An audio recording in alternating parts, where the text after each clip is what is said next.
Hi, I'm Sylviaworsham. Welcome to Focus Fridays and welcome to the segment on crack. We have finally cracked under pressure. Last week we talked about how to channel that anxious energy, and the reason why is because we saw the trends in social media. People were having the worst weeks possible, and that's exactly what happened. And you know why?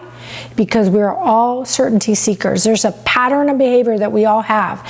We sought certainty a lot in our lives. There's a bunch of us that fall into that category. And when this pandemic hit, it took away that certainty.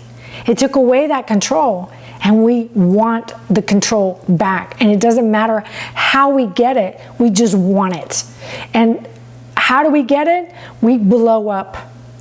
We blow up, we seek it in fights, we fight to the core, we don't let it go, and it's because we want more and we want our control back, and we just feel out of control, completely out of control. But what can we do? Once we've cracked under pressure, what can we do to start repairing and to start focusing on having a growth-oriented relationship with our spouses, with our children from this point forward? What can we do? Because it's important to have the love in our life. It's important to have respect in our lives. And it's very important for us to stop those patterns from becoming monstrous reactions and blow-ups in our families. So every time that feeling, you act on that feeling like we did in this house, we got to think of what was the lesson, what was the whole reason for going through that exercise in the first place.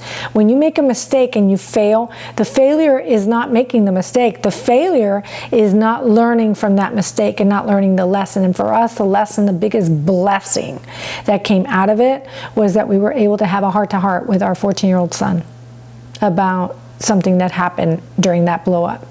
And it was something that needed to happen, wanted to happen, and it was the most important thing to happen for us. Now, how can we have growth-oriented relationships? Believe. Believe in the person and their higher self. Have belief in them. Anytime these situations occur in your life, believe the good qualities of that person's becoming or wanting to become someone, wanting to be a better person. Have belief for that person and hold space for that belief in your heart. So my suggestion to you is make a list of all the qualities that they have currently, their strengths, and focus in on those strengths. When you speak to your spouse, when you speak to your partner, when you speak to your children, speak to that belief and focus in on their strengths. So one of the things that is helping me out in these situations now with COVID-19 is I'm currently writing my book. And I'm writing about experiences with my husband and the beautiful qualities about his relationship. And in doing so, it's been so therapeutic to do that because it has reminded me of all the beautiful qualities that I fell in love with my husband. Now, it's something that was personal to me. You can choose anything that works for you, okay?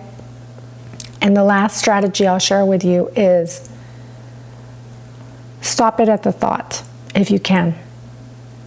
Stop it at the thought. When these emotions start to get very, very high, the reason is because you've been thinking about something. You've allowed the thoughts to penetrate those feelings.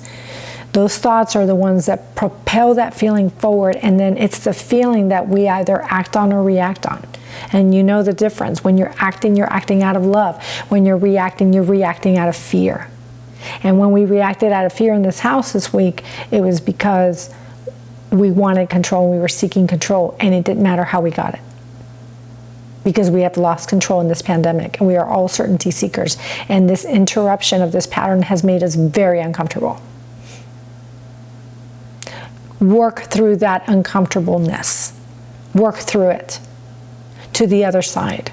Believe in your spouse and your significant other and your children. Believe at the highest, to their higher self, to who you know they can be.